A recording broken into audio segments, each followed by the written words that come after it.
नमो अरिहन्ताणं नमो सिद्धाणं नमो आयर्याणं नमो वज्रायाणं नमो लोये सव्यसाहुणम्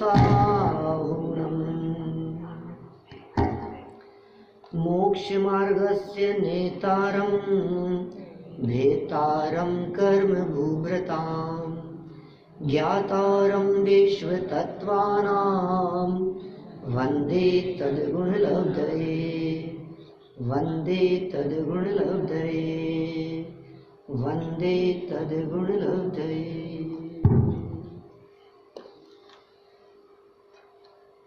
कर्म सिद्धांत के संदर्भ में थोड़ी बहुत चर्चा हमने यहाँ प्रारंभ की थी।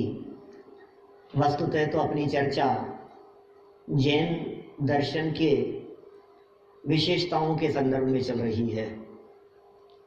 जैन दर्शन की अद्भुत विशेषताएं क्या है, और उन विशेषताओं की चर्चा करते हुए हमने कुछ चर्चा पिछले 4-5 प्रवचनों में आपके बीच में की है, जिसमें सबसे पहले हमने ये प्रश्न उठाया आपके बीच में, कभी विचार किया है क्या?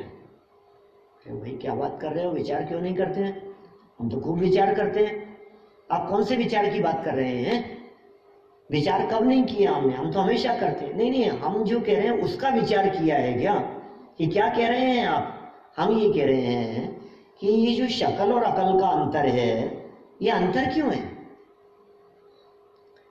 हम सबकी शक्ल एक जैसी नहीं है, सबकी अकल एक जैसी नहीं है, आखिर क्यों है? और बिजनेस में जो लाभ हानि होते हैं, परिवार में जो उथल पुथल दिखाई देती है, उन सबके कारण क्या है? आपने कभी विचार किया क्या कि आपने सोचा क्या था और आज क्या हो गए? ये सब देख रहा है ना आपको? आपने क्या सोचा था और क्या हो गए? हमने तो सोचा ही नहीं था कि हम यहाँ आकर के बस जाएंगे। हमने तो सोचा ही नहीं था हम ये जॉब करेंगे। हमने सोचा ही नहीं था हम इस लाइन में जाएंगे। लेकिन क्यों हो गया आखिर ये सब? प्रश्न हमारा ये है कि आखिर कौन करता है ये सब? ये सब किया किसने? मूल मुद्दे की बात अपनी ये थी कि आखिर करता कौन है, आखिर कर कौन रहा है? तो कई जवाब हमारे सामने थे। या तो हम ही करते हैं या कोई और जिम्मेदार है। कोई ऐसा तो नहीं कि कोई परमात्मा करता हो, किसी और के द्वारा किया गया। आप ही कह सकते हैं कि हाँ, सब भगवान की लीला है, सब भगवान ही करने वाले हैं। तो हमने बहुत विस्तार से आपके बीच में चर्चा करते हुए इस बात को सिद्ध किया कि निश्चित तौर पर भगवान का हमारी परिस्थितियों और हमारे सुख दुख से कुछ भी लेना देना नहीं हो सकता है, हो ही नहीं सकता। और यदि भगवान को मेरे में कुछ इंटरेस्ट है तो फिर हिमांशु भाई कहेंगे कि मुझ में क्यों नहीं है, फिर मुकेश जी कहेंगे मुझ में क्यों नहीं है। बोलो, तो सब में ही होना चाहिए ना फिर। और सब में यदि भगवान को इंटरेस्ट है तो फिर ये दोनों एक दूसरे के विरोधी क्यों दिखते हैं? दो व्यक्तियों की आपस में बनती क्यों नहीं है? और भी बहुत तरह की समस्याएं खड़ी होती है, जिन समस्याओं की चर्चा हमने आपके बीच में की। बहुत सी बातें ऐसी दिखती है जो कोई नहीं चाहता है कि ऐसा हो, कोई नहीं चाहेगा। जब हम किसी के परिवार में बहुत दर्दनाक मौत देखते हैं, घटना देखते हैं, दिल दहल जाता है हमारा। अब हम पूछते हैं दुनिया में कौन होगा जिसने इसकी इच्छा की होगी? अब आप कहो भगवान ने। यार इतना बुरा कैसे हो सकता है भगवान?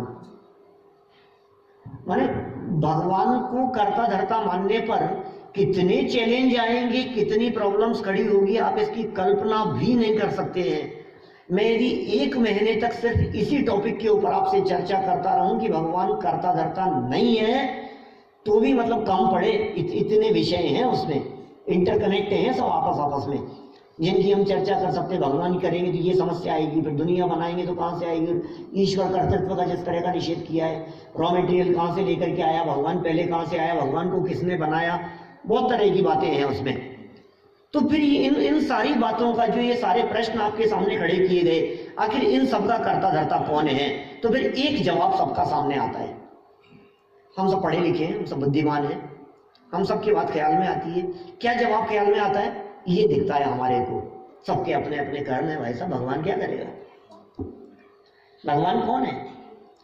और फिर जब कभी जो लोग भगवान को करता धरता कहते हैं ना सुधीर जी, वो भी ये कहते हैं कि इनको अच्छा फल भगवान ने दिया है और इनको बुरा फल भगवान ने दिया है। हमने पूछा क्यों, तो वो कहते हैं इन्होंने कर्म अच्छे किए थे इसलिए भगवान ने अच्छा फल दिया, इन्होंने गलत काम किए थे इसलिए भगवान ने खोटा फल दिया। तो हमारा कहना ये है कि जब हमने अच्छे कर्म किए और अच्छा फल मिलना है तो फिर भगवान को क्यों बीच में लाते हो?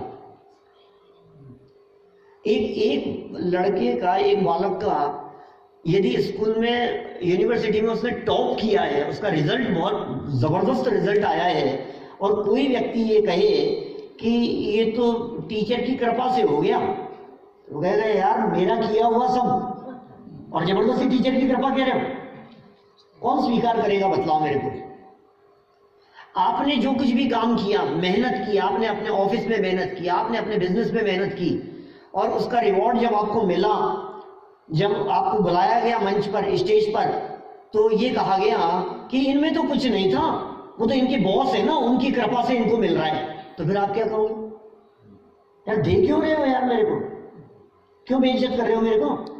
मैंने इतनी मेहनत की है। तो वही हम ये कह रहे हैं, यदि हमने काम अच्छे किए और आप ये कहो कि इसलिए भगवान ने दिया आपको, तो भगवान होता कौन है देने वाला?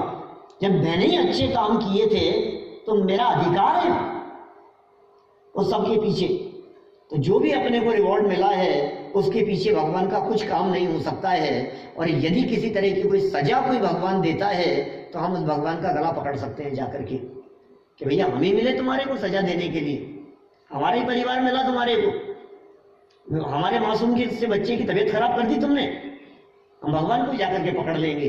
लेकिन जैन परंपरा ये कहती है भगवान हाथ पे हाथ धर करके बैठे हैं, भगवान ज्ञाता दृष्टा हैं, भगवान कुछ करने धरने वाले नहीं हैं, सबके अपने अपने कर्म हैं भाई साहब। यहां से चर्चा थोड़ी सी घूम जाती है कर्म सिद्धांत की तरफ। हम थोड़ी बहुत चर्चा आपके बीच में कर चुके हैं, अधिक विस्तार नहीं करते हुए, बहुत संक्षेप में इन स्लाइड्स को बढ़ाते हुए हम आगे बढ़ेंगे। कुछ नई चर्चा आपके बीच में करनी है क्योंकि सबको जाना है, हमारे भी जाने का समय आ गया है, समय कम है हमारे पास में, लाइफ का भी समय कम है और सेशन भी कम है। 3 तरह के कर्म हमने बतलाए, एक द्रव्य कर्म, दूसरा भाव कर्म और नौ कर्म। 3 कर्म है, द्रव्य कर्म, भाव कर्म और नौ कर्म। जानते हैं इन तीनों का स्वरूप क्या है? एक टैग लाइन मैंने याद कराई थी इन तीनों के स्वरूप के लिए। क्या लाइन है वो?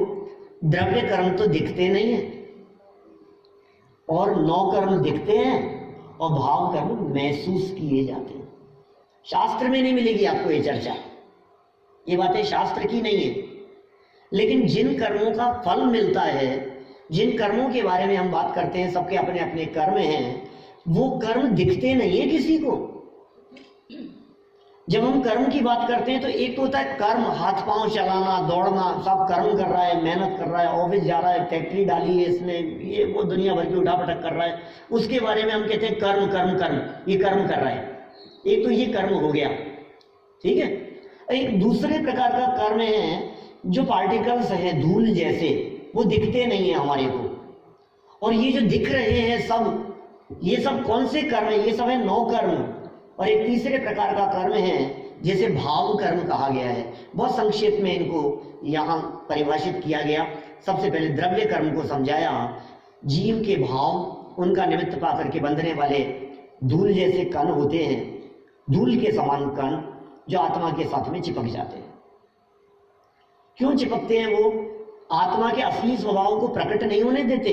विभाव भाव है, विकार हमने किया, राग द्वेष हमने किए और कर्म आकर के चिपक गए। तो ये कौन से कर्म कहलाए? द्रव्य कर्म। किसी को समझ में नहीं आए तो आप जरूर हाथ खड़ा कीजिएगा बीच में। आपको द्रव्य कर्म शब्द समझ में आ रहा है? द्रव्य कर्म क्या चीज है? फिर एक दूसरा कर्म है जिसे हमने भाव कर्म कहा। ये क्या चीज होती है? भाव कर्म क्या चीज है? तो बोले मोह राग द्वेष आदि जितने भी विकारी भाव हैं, इन विकारी भावों को भाव कर्म कहते हैं। जितने भी हमारे विकारी भाव दिखते हैं, ये सब, चाहे वो क्रोध हो, चाहे अभिमान हो, चाहे मायाचार हो, चाहे लोभ हो, लालच हो, हंसना, रोना, एक प्रकार से हम कह सकते हैं सभी प्रकार के शुभ और अशुभ भाव, शुभ और अशुभ परिणाम, ये सब भाव कर्म हैं। ये फीलिंग्स है अपनी, हम जो फील करते हैं, हम जो रिएक्ट करते हैं, हमारा जो इंटरनल रिएक्शन जो चलता है, वो सब कहलाते हैं भाव कर्म। सबके होते हैं, तिर्यंचों के भी होते हैं, पशु भी समझते हैं, वो भी समझते हैं गलत काम क्या है और सही क्या है। एक कुत्ते को यदि आप रोटी दोगे ना तो वहीं बैठ करके खाएगा, और यदि किसी के चौके में से, किसी की किचन में से लेकर के भागा होगा तो छिप करके खाएगा, सामने बैठ के नहीं खाएगा। वो भी जानता है कि यदि मैं लेकर के भागा हूं तो ये गलत काम है, डंडे पड़ेंगे अभी, और वो जानता है कि इन्होंने दी है तो वहीं बैठ करके खाएगा सामने, ये गलत काम नहीं है। इसका मतलब वो फील कर रहा है, फीलिंग है उसके साथ। मच्छरों की अपनी फीलिंग है, चींटियों की अपनी फीलिंग है, हर जीव फील करता है। भाव कर्म से रहित कोई संसारी प्राणी नहीं है, सब छद्मस्तों के ये दिखाई देता है। 10वें गुणस्थान तक राग द्वेष होते हुए दिखाई देते हैं, सारे विकारी भाव, ये सब भाव कर्म कहलाते हैं। और एक तीसरा हमने बतलाया जैसे नौ कर्म कहा, ये सब क्या है नौ कर्म? चाहे वो देवगति हो, चाहे नरक गति हो, चाहे तिर्यंच हो, चाहे मनुष्य हो, अरे अनुकूल और प्रतिकूल दिखने वाले जितने भी संयोग हैं। आपका कुर्ता बहुत अच्छा लग रहा है, मजाक नहीं कर रहा, सच में। क्या अब ये जो इतना अच्छा है, या ये जो सुंदर दिख रहा है, ये नौ कर्म है इनका। कुर्ता ही नहीं, खुद भी बहुत सुंदर दिखता, नौ कर्म है। लेकिन अब ये इसकी सुंदरता करो ना, नौ कर्म की सुंदरता की तारीफ करें तो हम प्रसन्न हो जाते हैं। अब ये आत्मा की तारीफ करो तो सब ऐसे सुनते रहेंगे। हाँ, अरे भाई आत्मा मैं हूं, ये पड़ोसी है। ये जितने नौकर हैं ये मेरे नहीं है, ये नौकर हैं। किसके नौकर हैं? इनका मालिक कौन है? आत्मा नहीं है इनका मालिक, इनका मालिक है द्रव्य कर्म। नौकर ये सब, ये किसका नौकर है? किसकी सुनता है ये बताओ? कौन किसका सर्वेंट है? इसका निर्णय कैसे होगा निर्मल जी? ऐसे निर्णय होगा कि सुनता किसकी है। जो जिसकी सुनता है वो उसका नौकर है। अब सुन, समझ लेना, ये जितने नौकर्म दिखाई दे रहे हैं ये सारे के सारे नौकर्म हमारी नहीं सुनते पंकज जी, ये सब द्रव्य कर्म की सुनते हैं। हमें लगता है हमारी सुन रहे हैं, हमें लगता है ऐसा नहीं होना चाहिए, हमें लगता है कंधे में दर्द नहीं हो, घुटने में दर्द नहीं हो, हमें लगता है दांत दर्द नहीं हो, ये दांत हिलना नहीं चाहिए, हमें लगता है सर के बाल सफेद नहीं होने चाहिए। कि सुनो, तुम्हारी नहीं सुनेंगे, ये किसी और के नौकर हैं। अब किसके नौकर हैं ये बताओ हमारे को, इनका मालिक कौन है? द्रव्य कर्म इनका मालिक है। लेकिन द्रव्य कर्म भी 8 प्रकार के हैं। इनकी संक्षेप में चर्चा हम आपके बीच में कर चुके हैं। एक घातीय कर्म है, एक अघातीय कर्म है। घातीय कर्म स्वभाव का घात करने वाले, अघातीय कर्म संयोगों में फलित होने वाले। घातीय कर्म भी ये 4 हो गए: ज्ञान आवरण, दर्शन आवरण, मोहनीय, अंतराय, और इसी तरह से अघातीय कर्म वेदनीय, आयु, नाम और गोत्र। और ये सारे के सारे कर्म जब फल देते हैं ना, तो आप कल्पना नहीं कर सकते क्या परिस्थिति बनेगी। कर्मों का सब खेल जग में हो रहा, कोई बैठा हंस रहा, कोई रो रहा। कर्मों का सब खेल जग में हो रहा। सारा कर्मों का खेल है, ये बांध देते हैं। ये जो आत्मा जो पवित्र है, जो स्क्रीन पर आपको दिखाई दे रही है, पवित्र आत्मा, जब ये कर्म चारों तरफ से आकर के घेरते हैं तो ये पवित्र आत्मा ये अपवित्र दिखाई देती है, मलिन हो जाती है। ये मलिनता आत्मा की नहीं है, ये मलिनता कर्म की है। अब ये कर्म क्या फल देते हैं, इन कर्मों के क्या रिएक्शन होते हैं, इनको शास्त्र में बतलाए गए उदाहरणों के आधार पर वो हमने आपके बीच में रखा था, जिसको हमने कहा था ज्ञानावर्णी कर्म पहला, पर्दे के समान; दर्शनावर्णी कर्म, द्वारपाल के समान। क्या करेंगे जब इन कर्म का फल मिलेगा? ज्ञान चला जाएगा आपका, आपको जो बार बार में लगता है ना मुझे याद नहीं होता है, मुझे समझ में नहीं आता है, मुझे लैंग्वेज समझ में नहीं आ रही है, मुझे हिंदी समझ में नहीं आ रही है, मुझे गुजराती समझ में आएगी, ये समझ में नहीं आएगी, ये लिखा हुआ हम नहीं पढ़ पा रहे हैं, ये जो बतलाते हैं ये हमारे को याद नहीं रहता है। पंडित जी समझ में तो सब आ जाता है लेकिन याद नहीं रहता है। ये समस्या किसकी है? ये ज्ञानावरणीकरण की वजह से है। आप पसंद करते हैं ज्ञानावरणीकरण को? कोई नहीं चाहता है ये ज्ञानावरणीकरण। इसी तरह का दर्शनावरणीकरण दर्शन में बाधा उत्पन्न कर देता है। इसी तरह का ये मोहनीय कर्म स्वभाव से विचलित करता हुआ दिखाई देता है, शराबी के समान दिखाई देता है, नशे में दिखता है, गहल में दिखता है, अपनी सुधि खो देता है, कभी कषायों की परिस्थिति बनती है, वो भी मोहनी कर्म का काम है, अंतराय कर्म बाधा उत्पन्न करने का काम है। ये बाधाएं क्यों उत्पन्न हुई? खजांची की तरह रोक दिया, अड़चन डाल दी गई, होते हुए काम में व्यवधान उत्पन्न कर दिए गए। ये सब किस वजह से हुआ? इस वजह से अंतराय कर्म। मैं विस्तार नहीं कर रहा हूं क्योंकि पिछले सेशन में मैं विस्तार से चर्चा कर चुका हूं आपके बीच में। मैं तो सिर्फ ये कह रहा हूं कि आपको डर लगता है क्या इन कर्मों से? लोग कहते हैं कभी कभी ऐसी बातें, भाई साहब किसी और से मत डरो लेकिन भगवान से तो डरो। फिर कुछ लोग कहते हैं भगवान से कोई बात नहीं, भगवान तो भीतर आई है, बेचारे सर्वज्ञ हैं, उनसे काहे का डर, अपने कर्मों से तो डरो। लोग ऐसा कहते हैं। तो मैं कुछ चर्चा आपके बीच में यहाँ कर रहा हूँ इन कर्मों के बारे में, और लास्ट में मैं वहां तक पहुंचने का प्रयास करूंगा कि आपको किससे डरना है और किस में सुधार करना है, कहाँ आपकी चलती है और कहाँ आपकी नहीं चलती है। अभी तक मैं सिर्फ इतनी बात आपके सामने रख रहा हूं जो आगम ग्रंथों में, जो शतखंडागम जैसे ग्रंथों में, जो कषाय पावड़ जैसे ग्रंथों में, जो गोमटसार कर्मकांड जैसे ग्रंथों में, जो कर्णानुयोग के ग्रंथों में जो फिलोसॉफी अपनाई गई कर्म सिद्धांत, वो यहाँ आपके बीच में रख रहा हूं। लेकिन ये बढ़ाते बढ़ाते हम पहुंचाएंगे आपको अध्यात्म के मर्म तक। वो जरूरी है, नहीं तो आप कल ऐसा नहीं हो कि आप ये जो कर्मों की पिक्चर्स यहाँ दिखाई रही है, कुछ लोगों ने फोटो खींची भी है यहाँ से, ऐसा नहीं हो कि इनकी फोटो खींच करके बड़ी स्क्रीन पे ऐसे बना करके ला दे, मंदिर में विराजमान कर दे, भैया कल से इनको अर्घ चढ़ाओ। भाई ये देने वाले, हे ज्ञानावर्णी महाराज हे ज्ञानावर्णी अर्घम निर्वपामी थी, ऐसे दर्शनावर्णी को अर्घ चढ़ाओ, मोहनी को अर्घ चढ़ाओ। भैया सारा खेल मोहनी का है, ये बचाएगा हमारे को। तो हे अंतराय तू पीछे छोड़ यार थोड़ा सा, क्या करूं? कोई ऐसा न करने लग जाए, इन कर्मों को हम अपना माई बाप न समझें, ये चर्चा करना जरूरी है। एक कर्म है वेदनीय, सारी परिस्थितियां, सारे संयोग जितने दिखते हैं, अच्छे दिखाई दे चाहे बुरे दिखाई दे, सब वेदनीय का काम दिखता है। एक आयु कर्म, कल विस्तार से चर्चा की थी, पूरा बंध अधिकार डिपेंड है वेदनीय और आयु कर्म के ऊपर। सारे संयोग अनुकूल प्रतिकूल और सारी जिंदगी, ये बच गया, ये मर गया, इनको मार दिया, कौन किसको मारे? निज आयु क्षेत्र से मरण हो, अरे नहीं साहब आतंकवादी आ गए और एकदम बेमौत मारे गए बेचारे ये लोग, 20 लोगों को मार दिया यहाँ पर, बेमौत मर गए, बेमौत, फिर कह रहे मर गए। अब बोल क्या रहे हो? आपको पता है आप क्या कह रहे हो? बेमौत मर गए।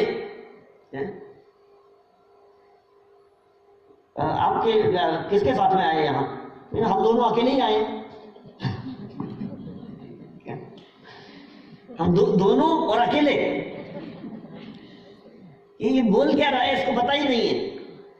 तो भाई बेमौत कैसे? जब मौत आ गई तो फिर बेमौत कैसे कह रहा है? जब मर गए कह रहा है तो बेमौत कैसे बोल रहा है उसको? बेमौत मारे गए बेचारे, इसको होश ही नहीं है क्या बोल रहा है। मौत आएगी तो बचाने वाला कोई नहीं आएगा, और मौत नहीं आई होगी तो दुनिया की कोई ताकत तुम्हें आकर के मार नहीं सकती।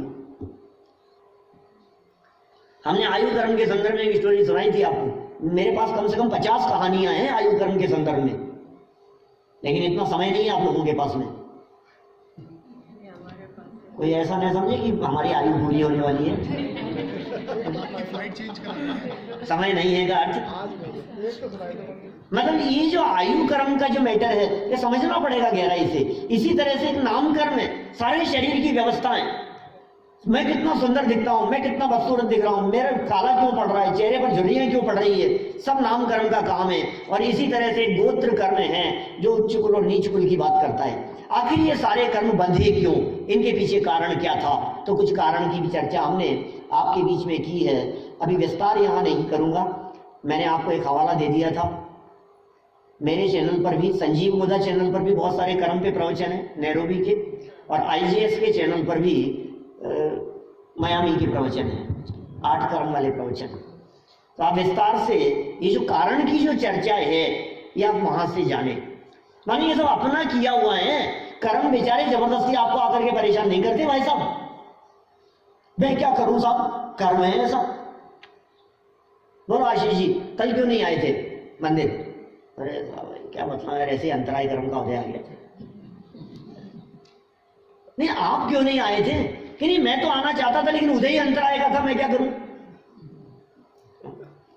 हर्षद भाई नींद तो नहीं आ रही है? नहीं आ तो नहीं रही है, लेकिन कभी आ जाए तो वो दर्शनावरणी कर्म का हो जाए, मैं क्या करूं?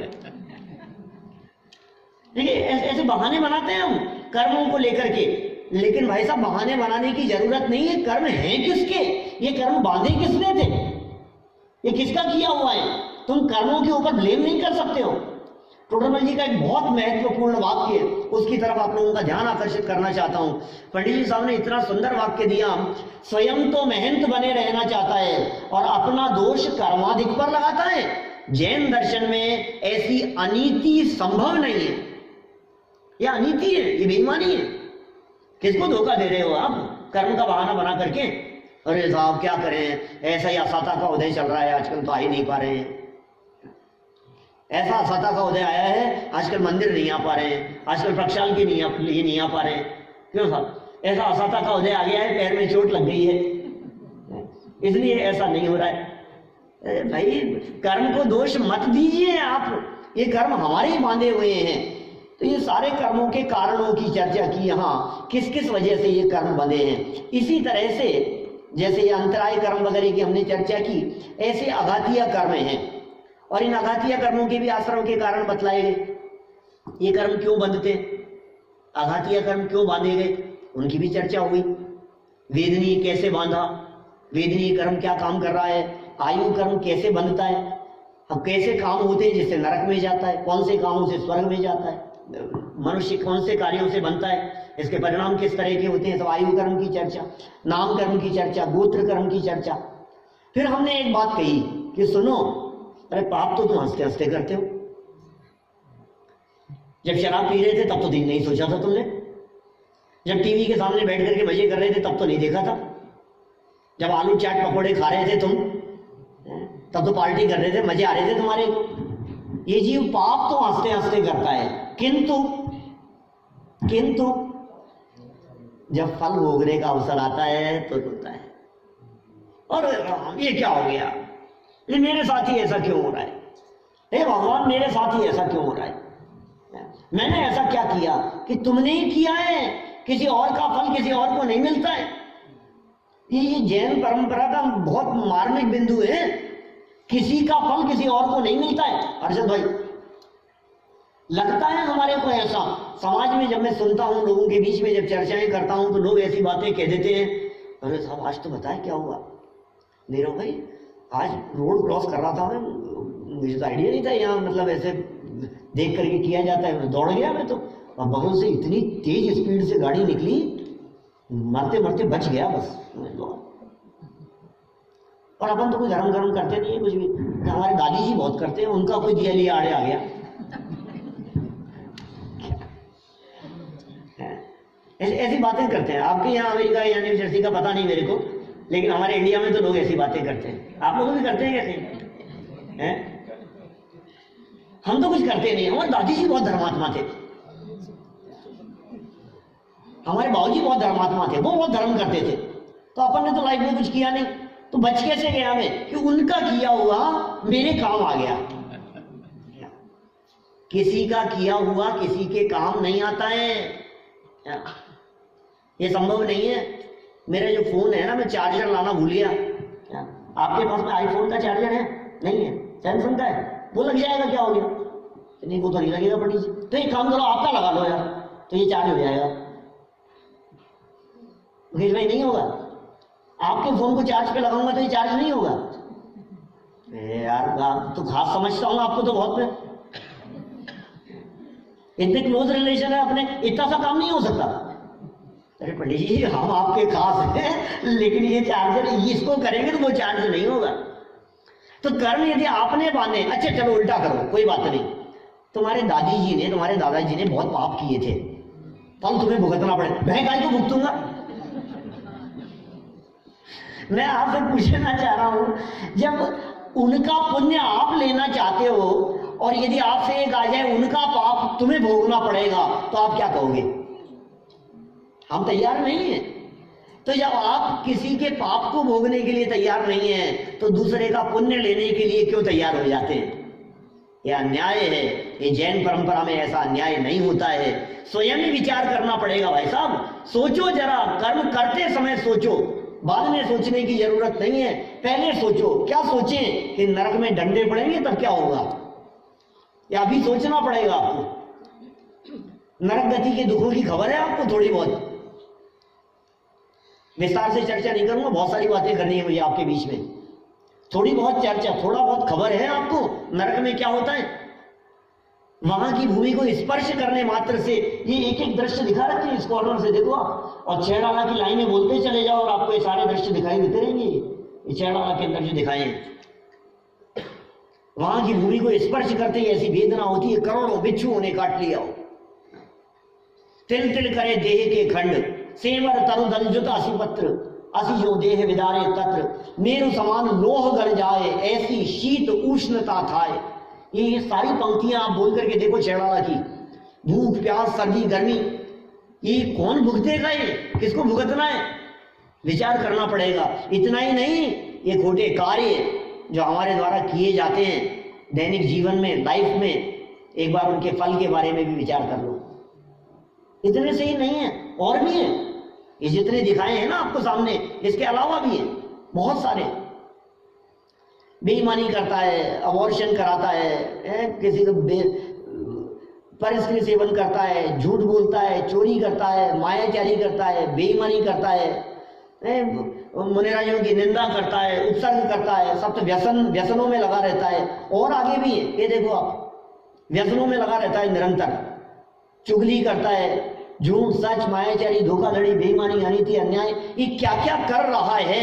और देखो क्या क्या, मैं एक एक चित्र को नजदीकी से देखना, वीडियो को पॉज कर करके, तो आपको ख्याल में आएगा वो ये क्या है, ये क्या दिखाया है यार।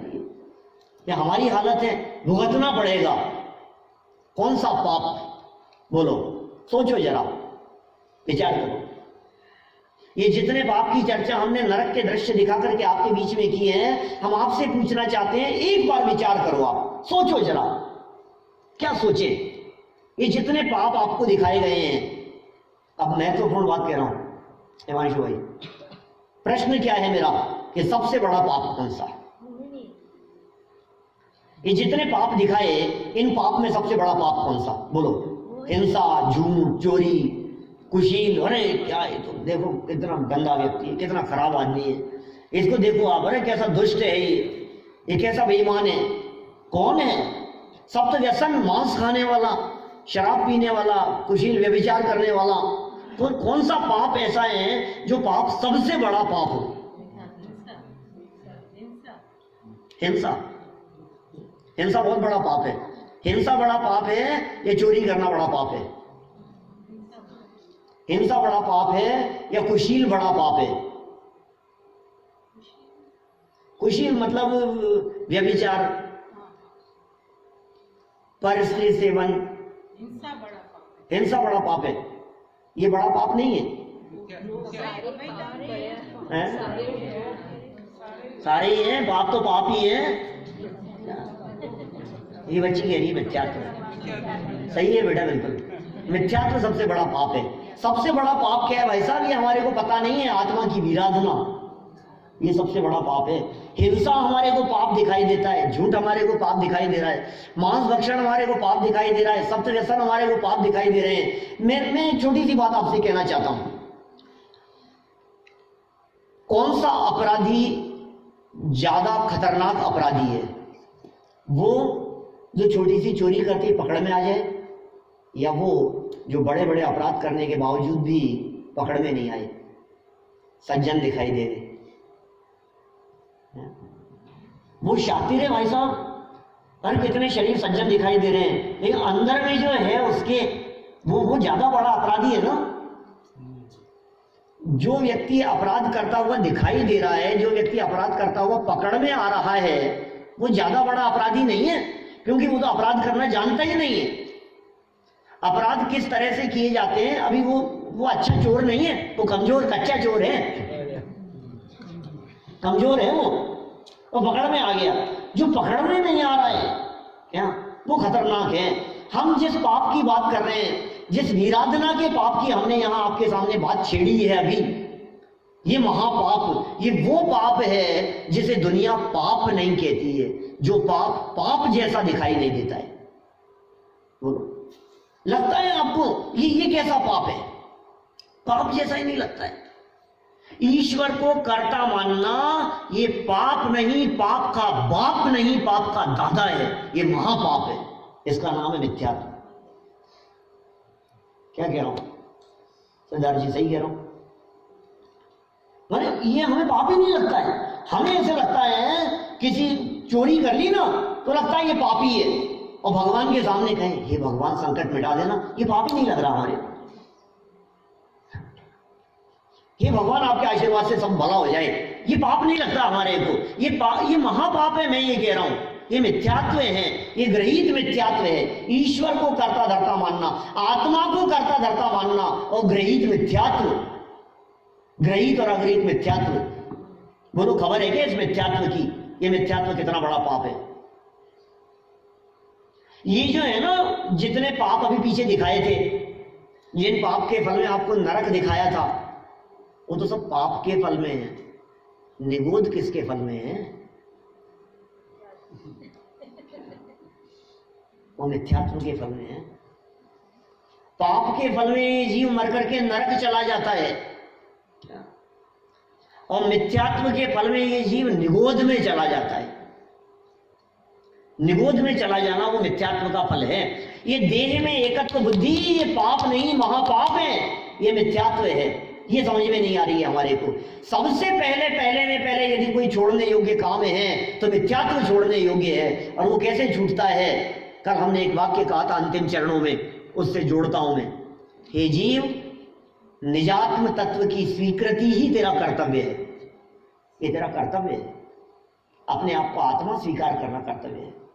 जब आप अपने आप को आत्मा स्वीकार करते हैं तो पैसा कमाने के लिए 2 के 4 नहीं करते, बेईमानी नहीं करते, इधर उधर हेरा फेरी नहीं करते, आप बेईमानी नहीं होगी। क्यों? क्योंकि आप जानते हैं इस पैसे के बढ़ने से मुझे सुखी नहीं हो सकता, मैं सुखी नहीं होऊंगा, इनसे मेरे सुख दुख का संबंध नहीं है। मैं किस चक्कर में उलझा हुआ हूं, किस दौड़ में दौड़ रहा हूं मैं, कौन सी अंधी दौड़ में भागे जा रहा हूं मैं। धन में सुख है, ये मानना मिथ्यात्व है। 5 इंद्रियों के विषयों में आनंद है, ये मानना मिथ्यात्व है। ये अपराध नहीं, महाअपराध है। इसकी खबर नहीं है हमारे को, ये अपराध नहीं दिखता है हमारे को। सोचो जरा, क्या सोचे, सोचो, विचारो, करो बैठ करके चिंतन। आपको लगता है ना सब्जेक्ट चाहिए हमारे को। ये मैंने कुछ बिंदु दिए वीरेंद्र जी, क्या ये सोचो जरा, आखिर ये इनके पीछे कारण क्या है? आखिर कौन कर रहा है? आखिर कर्म कर रहा है कि मैं कर रहा हूं, कि वस्तु का स्वतंत्र परिणमन हो रहा है? एक द्रव्य का दूसरे द्रव्य कर्ता धर्ता है या नहीं है? ये कर्म मेरा कुछ बिगाड़ सकते हैं कि नहीं बिगाड़ सकते? सोचो ना जरा, विचारो तो सही। ये कर्म तो जड़ है और मैं चेतन हूं। विचार तो आपको करना पड़ेगा भाई साहब। ये विचार कौन करेगा? ये मुझे ही करना पड़ेगा विचार। क्या विचार करें कि इस विराधना का फल क्या होगा? ये विचार करो। कौन सी विराधना? आत्मा की विराधना। मैंने ऐसी ऐसी बातें देखी है पूरे हिंदुस्तान में। यहां भी हो सकता है आपको कई लोग मिल जाएं जिनके सामने आप बैठ करके आत्मा की चर्चा, अरे यार आत्मा फात्मा की बातें मत करो यार, या आत्मा की बातें तुम्हारे पास में रखो। ऐसे लोग मिलेंगे आपको। और कभी कभी तो आश्चर्य होता है, अपने आप को बहुत धर्मात्मा कहने वाले लोग, जो ये कहते हैं हम बहुत धर्मात्मा हैं, बहुत धर्म करते हैं। आत्मा की शब्द सुनते ही ऐसे चिढ़ मचती है उनको, ऐसे लगता है जैसे किसकी बात कर रहे हो आप? आत्मा की बात मत करो। सुनो, इस आत्मा की विराधना का क्या फल होगा, अंदाजा है आपको? इसका नाम है अनंतानुबंधी। अनंतानुबंधी क्रोध किसका नाम है? आत्मा की विराधना का नाम अनंतानुबंधी क्रोध है।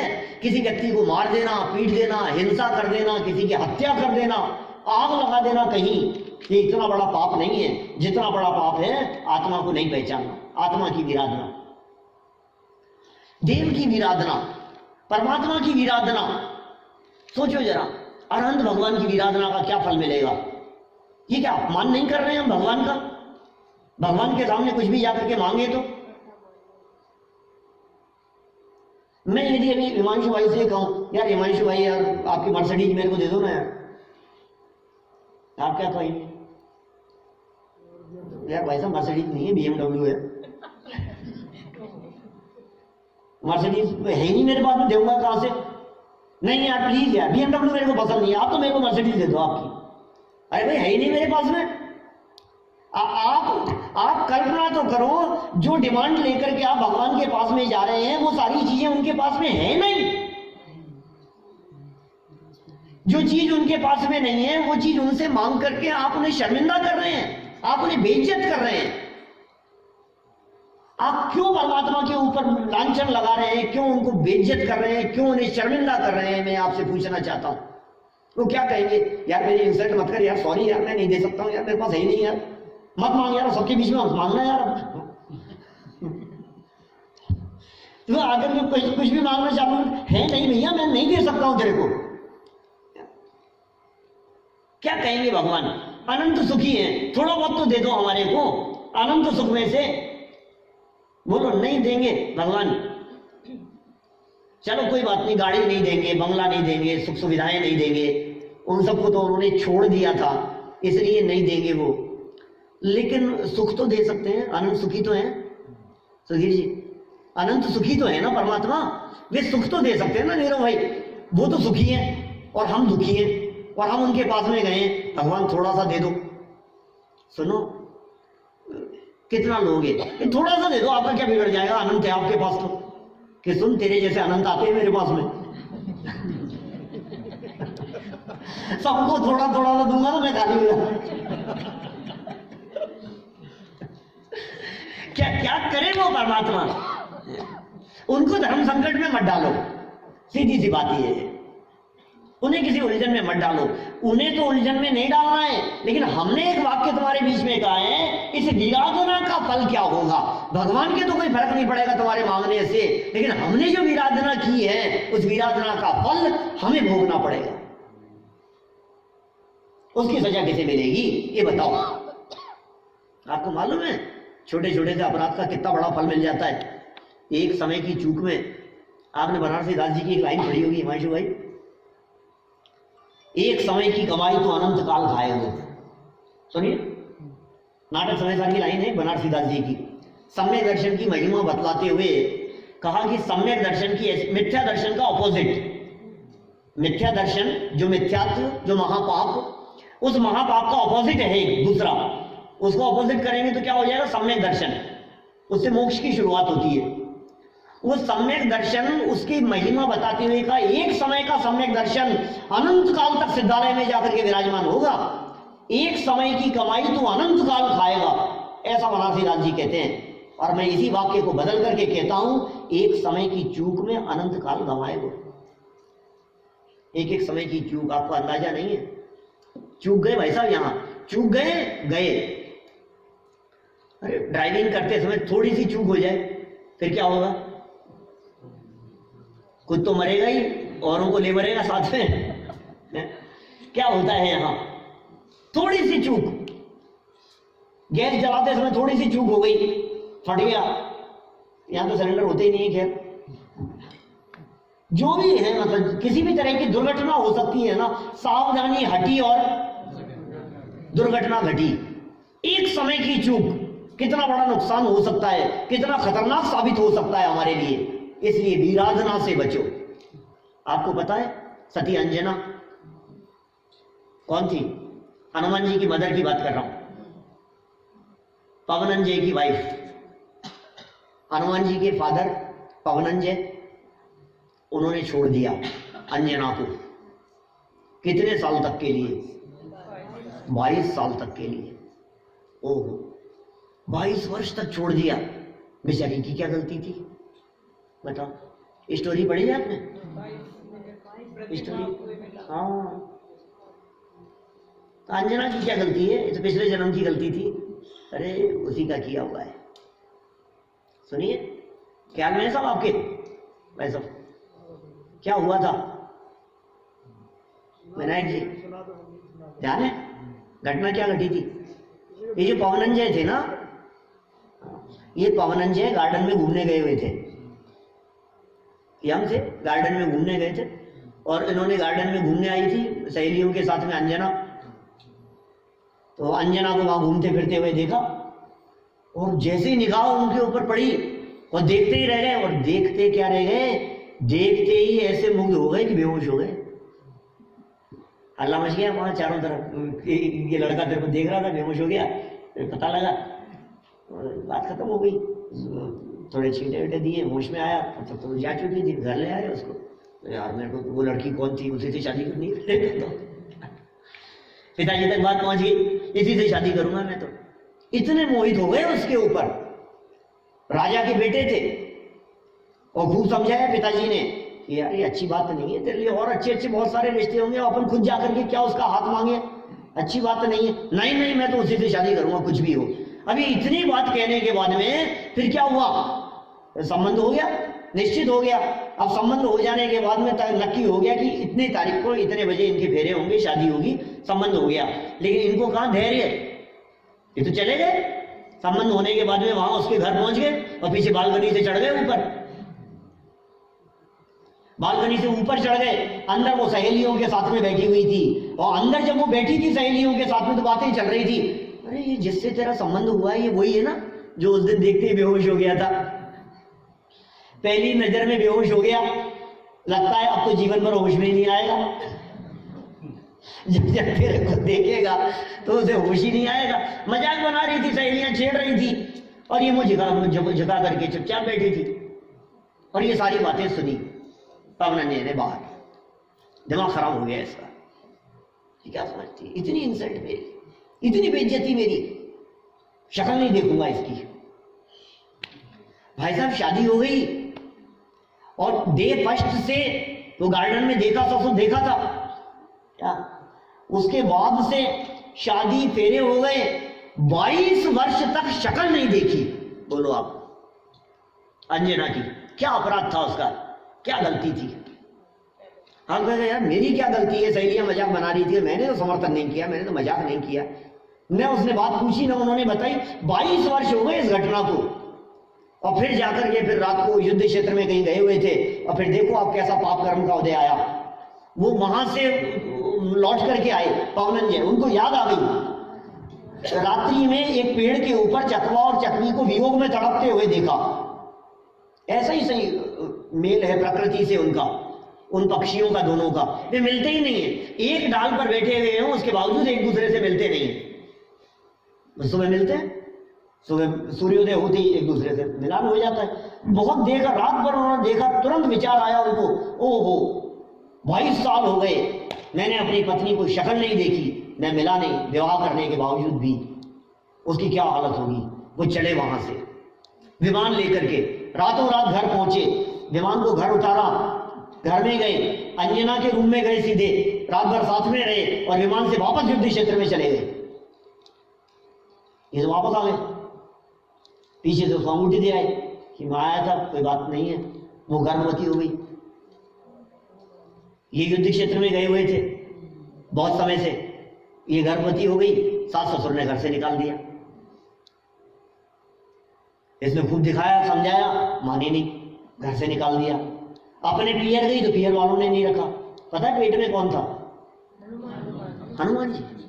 बोलो, मुझे ये कहना है, ये जो फल इतना सब कुछ जो भोगना पड़ा, ये किसका फल था? मेरा ये जो बात मैंने कही, इस वीराधना का फल, पिछले जन्म में अपनी जेठानी को भगवान के दर्शन करने से 22 मिनट का अंतराय डाला था। सिर्फ 22 मिनट का प्रतिमा छिपा दी थी 22 मिनट के लिए। Only 22 minute. कितना सा होता है? नथिंग। 22 मिनट कितना सा है? कुछ भी नहीं है। उस 22 मिनट की सजा कितनी देर होगी? ओके जी, 22 साल तक। ये क्षण मात्र का अपराध, ये जो विराधना हो गई है, परमात्मा की विराधना हो गई है, इसका फल कितने लंबे काल तक भोगना पड़ेगा। ये जो आत्मा की विराधना है ना, जिसे हम दर्शन मोहनी कर्म कहते हैं, इस दर्शन मोहनी कर्म का फल 70 कोड़ा कोड़ी सागर तक भुगतना पड़ता है। इतना लंबा कर्म है ये दर्शन मोहनी नाम का कर्म।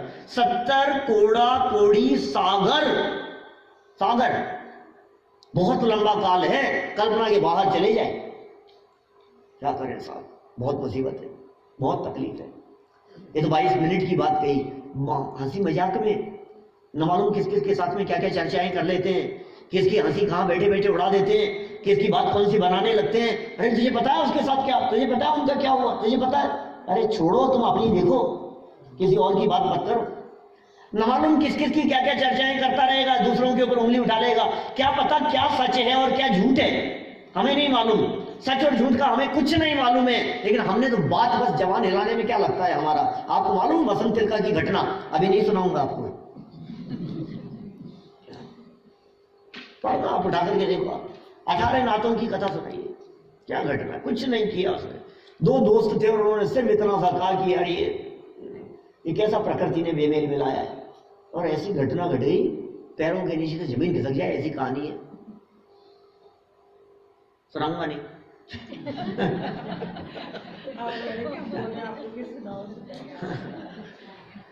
ऐसी हालत है, माने क्या हो गया, जो उसकी माँ है वही उसकी दादी है, वही उसकी सास बन गई है। न मालूम कैसे कैसे रिश्ते ऐसे घूम गए। अभी लोग सुनी कभी नहीं सुनी, सुनना कभी आपने सुना, कभी मेरे पुराने वीडियोस में कहीं मिल जाएगी, कहीं टाइम लग जाएगा इसलिए नहीं सुनाना चाहता है। कार्तिक अनुप्रेक्षा में संसार अनुप्रेक्षा की चर्चा करते समय वो नातों की कथा सुनाई, 18 नातों की कथा। एक ही जन्म में जुड़वा भाई बहन, और प्रकृति से इधर उधर चले गए, और बाद में आकर के दोनों की शादी हो गई, सभी भाई बहन की। इतना नहीं, शॉर्ट में 2-4 वाक्य कहता हूं आपको। दोनों की शादी हो गई, और फिर वो जो भाई बहन थे, जिसके बच्चे थे दोनों, इन भाई बहनों में से जो भाई था जिसकी शादी हो गई, वो लौट करके आया धनदेव, तो अपनी मां पर ही मोहित हो गया, वो वेश्या थी, उसी का खास बेटा, सगा बेटा क्या। और ये जो धनदेव था, जो वसंत तिलका वेश्या, इस पर मोहित हो गया। इससे फिर एक पुत्र का जन्म हुआ। अब बताओ, जिस पुत्र का जन्म हुआ है, ये उसका पिता है कि दादा है?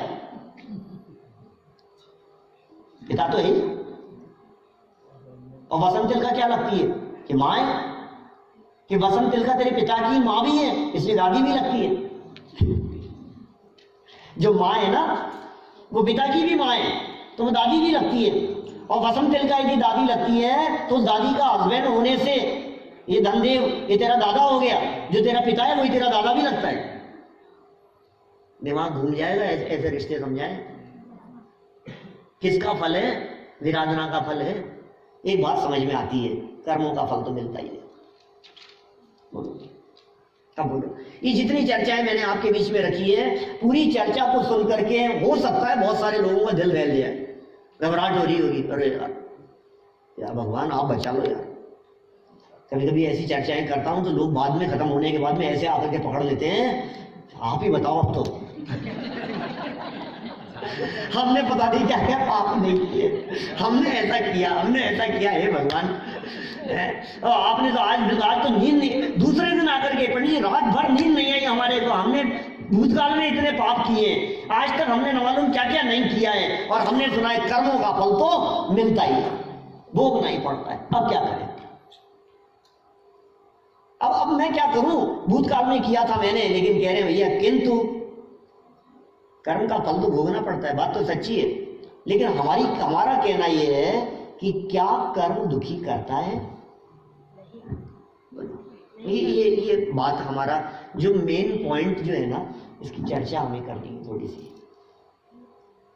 अरे साहब कर्म हमने किए, अरे साहब कर्म तो अच्छे को नहीं छोड़ते हैं साहब, हमने बहुत कर्म बांधे थे, हम क्या करें, हमने क्या क्या नहीं किया आपको पता नहीं है पंडित जी। कई लोग मिलते हैं ऐसे, आप लोगों में से ही, अमेरिका में ज्यादा लोग मिलते हैं ऐसे, जो कहते हैं आपको पता नहीं है पंडित जी हमने क्या क्या किए हैं। इंडिया में तो कम मिलते हैं, यही ज्यादा मिलते हैं। न्यू जर्सी में तो अभी तक कोई नहीं मिला, इसलिए घबराओ मैं। लेकिन दूसरे स्टेट्स में जहां जहां घूमते हैं, अरे पंडित जी क्या क्या हम कैसे थे पता नहीं, अब तो आपने देखा क्या है, हम तो बहुत बदल गए अभी तो। अभी तो कुछ ज्यादा नहीं, बस थोड़ी सी पीता हूं, बाकी और कुछ नहीं। वो भी कम कर दिए। पहले कैसा था, मैं पहले कितने पाप किए, लेकिन भाई जब हमने पाप के फल की चर्चा की तो तुझे घबराहट होने लगी। अब हम तेरी सारी घबराहट को मिटा देना चाहते हैं। बीती तारीख विसार दे, पिछली चर्चा मत कर, पिछली बात मत कर, पिछले बारे में विचार मत कर, आज तक तूने क्या किया है उसके बारे में मत सोच। क्या होगा कोई बात नहीं, ये सब फल तो भुगतना पड़ेगा ना, कि सुन फल भी आएगा, डोंट वरी, आने दे फल। किस पर आएगा फल ये बता, कि सब मेरे ऊपर आएगा कि तेरे ऊपर नहीं आएगा, यही तो प्रसन्नता की बात है। कर्म का फल आएगा, ये कर्म का फल संयोगों पर आता है, ये कर्म का फल परिस्थितियां बदल देता है, ये कर्म का फल करोड़ को का हटा देता है, रोड पर ला देता है। करोड़पति से रोडपति हो जाता है, का हट जाता है। ये कर्म है ना, ये फेर बदल कर देगा, ये परिस्थितियों को इधर से उधर कर देगा, नीचे से ऊपर और ऊपर से नीचे, इतनी परिस्थितियां बदल जाए। जन्म समय नहीं मंगल जाके, मरण समय नहीं रोवन हारे। कौन? तीन खंड के चक्री ऐसे श्री कृष्ण जन्म कहां हुआ और जीवन कैसा बीता, और अंत समय में कोई पानी पिलाने वाला नहीं था। सुनो सुनो सुनो, ये परिस्थितियां हैं, ये संयोग है क्या, लेकिन ये कर्म तेरा कुछ बिगाड़ने में समर्थ नहीं है। तू चेतन है, अपने आप को आत्मा स्वीकार कर, अपने आप को चैतन्य स्वीकार कर, अपने आप को त्रिकाली जो भगवान आत्मा देख, हूं परमात्मा छू एम नक्की कर। ये निर्णय कर कि ये परमात्मा बैठा है इस देह देवालय में। अपनी शक्ति को पहचान, अपनी प्रभुता को पहचान। तो यदि अपनी शक्ति को पहचानेगा, आने दे कर्म का उदय। किस किस पर नहीं आए, इतिहास उठा करके देखो। पार्श्वनाथ स्वामी के ऊपर उपसर्ग हुआ। मैं आपसे पूछता हूं, कमठ ने पत्थर बरसाए, ये कमठ की गलती थी कि पार्श्वनाथ की गलती थी? ये क्या बात कर रहे हो यार, कमठ की होगी। पार्श्वनाथ की गलती कहोगे? नहीं, मैं आपसे पूछ रहा हूं, उपसर्ग होना ये पुण्य के उदय से होता है कि पाप के उदय से? ये पाप का फल है ना, तो कभी तो पाप किया होगा, कभी तो पाप बांधा होगा, उस पाप का फल मिल रहा है ना। लेकिन सुनो, पाप का उदय तो आ रहा है पार्श्वनाथ भगवान पर, पाप ही नहीं है, ध्यान देना। फल आ रहा है पाप कर्म का, पाप ही नहीं है वो, अपराधी नहीं है वो, वर्तमान में कोई गलती नहीं है उनकी। आने दो, पत्थर बरसाने दो। पत्थर बरसना पाप कर्म के उदय का काम है, लेकिन पत्थर बरसने के काल में भी उसको नहीं देखकर दृष्टि अपने स्वभाव पर देना, ये पुरुषार्थ का काम है। और जो ऐसा पुरुषार्थ करते हैं, ये केवल ज्ञान हो गया। लो, ये भगवान बन गए, आने दो कर्म का उदय। गज कुमार क्या कर रहे थे? माथे पे सिगड़ी चल रही थी, बोलो, माथे पे चल रही है, सिगड़ी चल रही है, ये क्या हो रहा है, ये क्या हो रहा है, क्या फर्क पड़ रहा है, होने दो ना, जलने दो। ये पाप कर्म के उदय का काम है, कर्म का काम कर्म में होने दो, अपने को अपना काम करने दो। ये कर्म तुझे भिखारी नहीं बनाते, ये कर्म तुझे पापी नहीं बनाते, ये कर्म तुझे अपराधी नहीं बनाते। आपको यदि ऐसा लगता है, अरे साहब कर्म का ही तो फल है, कर्म का ही तो फल है, क्या करें, हमारे हाथ में तो कुछ भी नहीं है, ये सब कर्म का ही तो फल है। कि सुन, यदि कर्म विकार कराए तुझे तो कर्माधीन तू हो जाए, पर कर्म विकार कराता नहीं सो कर्माधीन मैं होता नहीं। ये कर्म मुझे विकारी नहीं कराता है।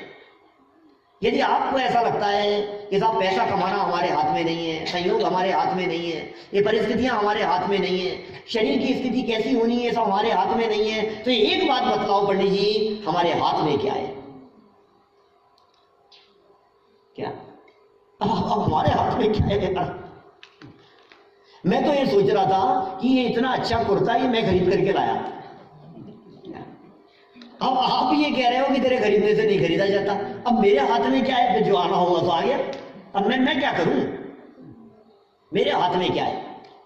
तो सुन, 3 तरह के कर्म बतलाए थे हमने आपको। एक था भाव कर्म, जो कहा था राग द्वेष मोह, एक था द्रव्य कर्म, ये क्या थे, ज्ञानावरणी आदि, और एक था नो कर्म, वो क्या थे, शरीर आदि सभी संयोग, ये सब 9 कर्म थे। और ये चक्र ऐसा चलता है, इसे कहते हैं संसार चक्र, ये ऐसे चक्र चलता रहता है। तो समझ में आ रहा है, इस जीव ने राग द्वेष किए, उससे ज्ञानावरणी आदि कर्म बंध गए, कर्म बंधे तो कर्म के फल में हमारे को 9 कर्म मिल गए। जब हमारे को 9 कर्म मिले तो फिर हमने उसमें जुड़ान किया, तो फिर राग द्वेष रहे हो गए, भाव कर्म हो गया। फिर जब भाव कर्म हो गया तो फिर उससे के कारण द्रव्य कर्म बंध गए, फिर द्रव्य कर्म बंधे थे तो उसके फल में फिर 9 कर्म मिल गए, फिर 9 कर्म के अंदर राग द्वेष किया, भाव कर्म हो गए। ये संसार चक्र चलता रहता है, ये पूरा का पूरा राउंड है, ये घूमता रहेगा घूमता रहेगा घूमता रहेगा। लेकिन प्रश्न जो कहते हो, हमारे हाथ में क्या है, बोलो हमारे हाथ में क्या है। अब ये तो चक्र ऐसा ही चल रहा है, संसार चक्र चल रहा है, हम कैसे छूटेंगे। ये एक जगह है, ये यहाँ पुरुषार्थ चल सकता है। ये कैंची लगा दी हमने यहाँ पे, क्या यहाँ से यदि ये कट लग जाएगा ना यहाँ पे हिमांशु भाई, तो फिर क्या होगा। अब यहाँ कट लग गया तो भाव कर्म नहीं होंगे, द्रव्य कर्म नहीं होंगे, 9 कर्म नहीं, मुक्त हो जाएगा, यहाँ पुरुषार्थ चलेगा। माने भाव ना हो, परिस्थितियां हो और उन परिस्थितियों से अप्रभावित रहे, ये पुरुषार्थ है, यहां चलेगी तेरी। कर्म में नहीं चल रही, ध्यान देना, संयोग में नहीं चल रही, पैसा तेरे हिसाब से नहीं कमाया जा रहा है, तो फिर क्या होगा। पैसा कम है या ज्यादा है, उनमें अपने परिणामों को संभालना या पुरुषार्थ चलता है। उसके साथ में जुड़ान नहीं करना, डिटैचमेंट उसके साथ में, उसमें हमारा पुरुषार्थ चलता है, वहां चलेगी आपकी। पॉइंट समझ में आ रहा है। ये कमाने में पुरुषार्थ समझ रहा है, हम कह रहे हैं कमाने में पुरुषार्थ नहीं है, ज्ञाता दृष्टा रहने में पुरुषार्थ है, उसमें लगाओ पुरुषार्थ। होता स्वयं जगत परिणाम, इस चीज को हाईलाइट करो, इसमें मजा करो, इसमें आनंद लाओ, तो मजा आएगा। ये बहुत जबरदस्त चीज है, घंटों चर्चा की जाए, ऐसी बातें हैं, ऐसा मर्म है इन सब बातों में छिपा हुआ, आप सोच नहीं सकते किस तरह की बातें होगी। सुनो, 2-4 बातें और कह करके खत्म करता हूं बात को, लेकिन ऐसे पॉइंट दे रहा हूं आपको जिन पॉइंट्स का विस्तार 2-2, 4-4 घंटे किया जा सकता है। ऐसे पॉइंट दे रहा हूं हिमांशु भाई, जिन पॉइंट्स की चर्चा एक अलग से इंडिपेंडेंट शिविर लगा करके की जा सकती है। वो पॉइंट क्या है, कर्मों से ज्यादा ताकत तेरे परिणामों की है। अभी तक क्या समझ रहा था, कर्म बलवान है, कर्म बलवान है, कर्म बलवान है, अरे साहब कर्म कर्म कर्म, सुन, अरे कुछ नहीं है कर्म, छोड़ कर्म की बात, कर्मों में ताकत नहीं है, ये कर्म तेरा कुछ नहीं कर सकते हैं। कर्मों से ज्यादा ताकत है तेरे परिणामों की। क्यों, कि सुन, तेरे परिणामों से क्या क्या हो जाता है, उत्कर्षण, कर्म बढ़ जाएंगे, तेरे परिणामों की ताकत है ऐसी। और सुन, अपकर्षण तेरे परिणामों के ऊपर निर्भर करता है, और संक्रमण तेरे परिणामों से। कर्म की ताकत नहीं है जो बांधे, मेरे इधर से भाव बदले और मेरा इधर से भाव बदलने पर उन कर्मों को मंद होना पड़ा, और मेरे भाव बदले और ये कर्म बढ़ गए, और मेरे भाव बदले और ये कर्म बदल गए। पाप पुण्य में बदल जाता है, पुण्य पाप में बदल जाता है। ऐसा भी हो सकता है पिछले जितने पाप किए हो, ये सारे के सारे पाप वर्तमान परिणामों से सारे के सारे धुल जाएं, ये संभव है। तुझे पता नहीं है तेरे एक समय के परिणाम की ताकत। बर्बाद मत कर अपने उपयोग को, बर्बाद मत कर अपने परिणाम को। एक समय के परिणाम की ताकत देखो कितनी है। क्या लिखा है, भूत, वर्तमान, भविष्य, तीनों प्रभावित हो जाते हैं वर्तमान परिणाम से। भूतकाल में कितने भी पाप किए हो, चिंता मत करो, डोंट वरी, वर्तमान को संभालो। फल परिणामों का लगता है, वर्तमान परिणाम की पावर है ये सब कुछ, 3 काल को प्रभावित करेंगे। आपका वर्तमान में भी अच्छा भाव चल रहा है, आप निश्चित रूप से शांति का अनुभव कर रहे हैं, आप फील कर रहे हैं, बेटर फील करेंगे। आपके परिणाम अच्छे हैं ना, आप बेटर फील करेंगे। आपके परिणाम बिगड़े हुए हैं, आपको गुलाब जामुन खिलाए, मजा नहीं आ रहा, डोसे खिलाए, मजा नहीं आ रहा है। क्या हुआ? परिणाम चित्त विचलित है, मजा नहीं आता है, बहुत नुकसान हो गया है। अब बोलो कौन सी मूवी दिखाएगी खुश हो जाए? जवान बेटा मर गया, बोलो परिणाम विचलित हैं, परिणाम बिगड़े हुए हैं हमारे। अब क्या करें कि वो खुश हो जाए? सारा खेल। तो वर्तमान परिणाम का वर्तमान में फल मिल रहा है। और सुनो, कर्म वर्तमान में जैसे हुए परिणाम भविष्य में कर्म वैसे ही बनेंगे। फ्यूचर डिपेंड कर रहा है उसके ऊपर। एक प्रश्न खड़ा होता है, पास्ट कैसे होगा? चिंता नहीं करो, पास्ट भी बदल जाएगा। तो पास्ट कैसे बदल जाएगा? पास्ट तो हो चुका है, वो कैसे बदल जाएगा? पास्ट कैसे बदल दोगे आप? पास्ट कैसे बदला जा सकता है? बदल जाता है। ये कैसे बदल जाता है? हमने जो कुछ भी भूतकाल में किया था, जितने पाप हमारे द्वारा किए गए थे, वर्तमान के परिणाम की इतनी ताकत है कि बना हुआ पाप कर्म अपने आप ही अंदर के अंदर बदल जाएगा। क्या जो किया था ना, उसको बदलने की ताकत रखता है। इसलिए क्या करें? एक वाक्य ध्यान रखो, फल लगता है, फल तो अपने परिणामों का लगता है, इसलिए परिणामों की संभाल करो। फल तो अपने परिणामों का लगता है, परिणामों की संभाल करो। ये टोडरमल जी का वाक्य है, मोक्ष मार्ग प्रकाशक का। और एक और बहुत सुंदर वाक्य दिया हमारे हाथ में। क्या ये चर्चा चल रही थी ना, हे जीव, तेरा काम तो बुद्धिपूर्वक तत्व विचार करना ही है। ये तेरे हाथ में है, उठा पटक तेरे हाथ में नहीं है। बिजनेस, जॉब, काम धाम, दुनियादारी के काम, ये सब तेरे हाथ में नहीं है। क्या है तेरे हाथ में? तत्व विचार, बुद्धिपूर्वक ये काम कर। ये काम करने योग्य है। जिसने ये काम कर लिया निहाल हो गया। और अंतिम 3 वाक्य कह करके खत्म करता हूं, याद रखना इन 3 वाक्यों को। पहला वाक्य, संयोग उदयानुसार मिलते हैं। बड़े पंडित जी का वाक्य है, संयोग उदयानुसार मिलते हैं। कितनी भी मेहनत कर लो, जितना धन आना होगा ना, जितने डॉलर आएंगे, जितना बैंक बैलेंस होगा, किसके अनुसार होगा? वो सब संयोग है। किसके अनुसार मिलेगा? उदय, कर्म के उदय अनुसार मिलते हैं संयोग। पत्नी कैसी होगी, बच्चे कैसे होंगे, एड़ी से चोटी तक का जोर लगा लेना, ये मुझे पसंद नहीं है, इससे नहीं करूंगा। कर लो तुम जो तुम्हें करना हो, उदय के अनुसार ही मिलेगा। व्यवस्था तो उदय के अनुसार होगी। लेकिन ये कर्म का उदय दुखी करने में समर्थ नहीं है। ये चमत्कारी बात हमने आपको कही, क्योंकि सुख दुख उदय के अनुसार नहीं होते हैं, सुख दुख परिणामों के अनुसार होते हैं। भाई साहब, कर्म का उदय दुखी नहीं करता, कर्म का उदय परेशान नहीं करता। कर्म के उदय ने हड्डी तोड़ दी। क्या? कर्म के उदय से हड्डी टूट गई, कर्म के उदय से दांत टूट गए, कर्म के उदय से फ्रैक्चर हो गया, कर्म के उदय से किडनी फेल हो गई, कर्म के उदय से हार्ट की सारी नसें ब्लॉकेज हो गई, फिर भी मैं दुखी नहीं हूं। बोलो, हो सकता है कि नहीं? माथे पर सिगड़ी जल रही है और अंदर अतीन्द्रिय आनंद का वेदन कर रहे हैं। और यहां देखो, माथे पर एसी चल रहा है और फिर भी अंदर से जल रहे हैं। कषायों की ज्वालाओं में धधक रहे हैं। तो इसका मतलब संयोग से फर्क नहीं पड़ता है। फर्क किससे पड़ता है? परिणाम के अनुसार। इसलिए परिणामों को संभालो। और जगत में जितने भी कार्य होते हैं, वो सारे कार्य योग्यतानुसार होते हैं। होता स्वयं जगत परिणाम। जगत का परिणाम जगत में होने दो, हमें अपने परिणामों को संभालने दो। और अपने परिणामों को संभालकर हम अल्प काल में परमात्मा बन सकते हैं। ये विधि है, ये मार्ग है परमात्मा अवस्था प्राप्त करने का। तो हम सभी अपने परिणामों की ताकत को पहचान कर अपने परिणामों को संभालें। और कैसे संभलेंगे? अंतिम वाक्य क्या? परिणाम संभालने से परिणाम नहीं संभलते, अपरिणामी के लक्ष्य से परिणाम अपने आप संभलते हैं। इसलिए दृष्टि अपरिणामी ज्ञायक तत्व पर दो, परिणाम संभलेंगे, परिणाम सुधरेंगे और अल्प काल में मुक्ति की प्राप्ति होगी।